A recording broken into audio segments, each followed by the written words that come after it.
سیانے کہتے ہیں کہ جینے کے لیے کھانا چاہیے، اور ہم نے سیانوں کی بات پر عمل کیا اور ناشتہ کر کے اپنی منزل کی جانب رواں دواں ہو گئے۔ آج کی منزل کچھ کشمکش کا شکار تھی۔ ہم یہ ڈیسائیڈ نہیں کر پا رہے تھے کہ ہم نتھیا گلی جائیں گے یا راولپنڈی۔ اسی کنفیوژن میں ہم نے ارجا بارڈر کو کراس کیا، لیفٹ ٹرن لیا اور دھیرکوٹ بازار کی جانب چل دیے۔ دھیرکوٹ ضلع باغ میں واقع ہے۔ اس کی وجہ شہرت سردار عبدالقیوم خان یعنی مجاہد اول ہیں۔ دھیرکوٹ سے کچھ لمحے سفر کرنے کے بعد ہم کوہالہ پہنچ چکے تھے۔ کوہالہ برج کو کراس کیا اور اس پراڈو نے ہمارے ارمان جگا دیا اور صوبہ خیبر پختونخوا کی حدود میں داخل ہو گئے۔ KPK میں داخل ہونے کے باوجود اویس اور آفاق میں راولپنڈی اور نتھیا گلی کے فضائل پر بحث جاری تھی کہ ہمیں یہ خوبصورت چرچ دکھ گیا۔ چرچ کو دیکھ کر میرے ذہن میں یہ خیال وارد ہوا کہ اگرچہ انگریز ظالم تھے لیکن فن تعمیر میں کمال مہارت رکھتے تھے۔ اس کا منہ بولتا ثبوت صدیوں پرانا یہ چرچ۔ جیکا گلی پہنچ کر ہم نے یہ فیصلہ کیا کہ ہم نتھیا گلی ہی جائیں گے کیونکہ موسم بہت گرم تھا اور نتھیا گلی جانا ہی وائز ڈیسیجن تھا۔ یہاں سے ہم نے رائٹ ٹرن لیا اور گلیات کی جانب اپنے سفر کا آغاز کر دیا۔ کچھ دیر سفر کے بعد ہمیں ڈاروین کے آباء و اجداد سے ملنے کا شرف حاصل ہوا کیونکہ ڈاروین نے بندر کو انسان کا اینسیسٹر قرار دیا ہے۔ آپ بندر ہی صحیح میاں ڈاروین، لیکن اپنے ابا جان کو انسان نہیں۔ جانے یہ کس نے کہا تھا؟ ویکینڈ اور شدید گرمی ہونے کی وجہ سے ایسا لگ رہا تھا جیسے پورا راولپنڈی اسلام آباد نتھیا گلی کی جانب امڑ آیا ہے۔ GDA چوکی پر ٹیکس ادا کیا اور رواں دواں ہو گئے۔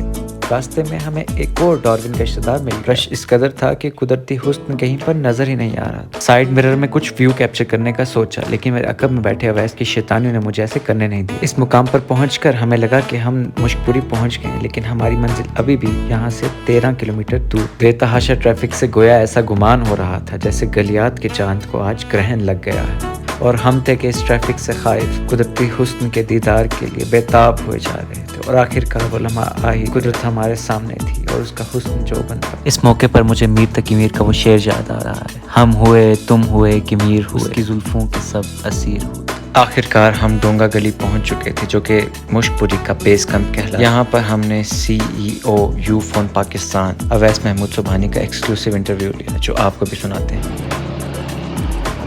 اویس یہ آپ کی گاڑی ہے نا؟ یہ گاڑی آپ کی ہے نا؟ جی یوفون کے آج کل وہ ہے نا برانڈ ایمبیسڈر CEO یوفون آزاد کشمیری۔ CEO صاحب کے انٹرویو کے بعد ڈونگا گلی کو کچھ ایکسپلور کیا۔ ہم ایکسپلور کر ہی رہے تھے کہ یہ دو باندر ہمیں مل گئے، لگتا ہے یونی کی اولاد تھے جو ہمیں راستے میں ملے تھے۔ اس کے بعد ہم ٹریک کی جانب رواں دواں ہوئے۔ اولیو کلر کی شرٹ پہنی شخص کو کیا پتا تھا کہ اس کی خوشی چند ہی لمحوں کی، کیونکہ انتہائی سٹیپ ٹریک سٹارٹ ہونے لگا جس نے ہمارے بھی طوطے اڑا دیے۔ مشک پوری کا ٹریک اب اسٹیمنا کہاں رہا یار، کمر ختم ہو گیا جو اسٹیمنا تھا۔ اتنے عرصے بعد ٹریکنگ کرنے پر سانس پھولنے لگے اور ہم واپس آنے والے ٹریکر سے ٹائم پوچھنے لگے۔ بھائی جان کتنا رہ گیا اوپر؟ بس 5 منٹ۔ ان 5 منٹ کے انتظار میں جیسے قدرت نے نتھیا گلی پر ایٹامک بم گرا دیا تھا اور آخر کار وہ مقام آ ہی گیا جہاں سے مشک پوری ٹاپ حقیقتاً صرف 5 منٹ کی دوری پر تھی۔ سمٹ کے قریب ہمیں یہ 2 لو برڈز ملے اور فائنلی 9324 فٹ بلندی پر واقع بادلوں سے گھرے مشک پوری نے ہمیں ویلکم کیا۔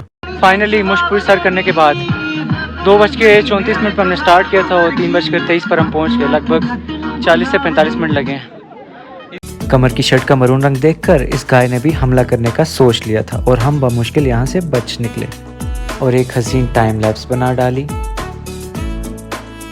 اس حسین لالازار پر 4 سے 5 گھنٹے گزارنے کے بعد شام ڈھلنے لگی تھی اور ہم نے واپسی کے سفر کی جانب ارادہ کر لی اور جلد ہی ہمارا سامنا دھنک برگیڈ کے ان لانڈوں سے ہوا۔ جنگل کے سناٹے کو محسوس کیا اور مشک پوری پارک کو الوداع کہتے ہوئے اپنی اگلی منزل یعنی کہ مال روڈ کی جانب رواں دواں ہو گئے۔ مال روڈ پہنچنے پر انتہا کا رش تھا، ایسا محسوس ہوتا جیسے پورا پاکستان مری امٹ آیا ہے۔ خیر بھوک بہت لگ چکی تھی اور ہم نے کھانے کے لیے چرسی چنوائی تکے کا انتخاب کیا۔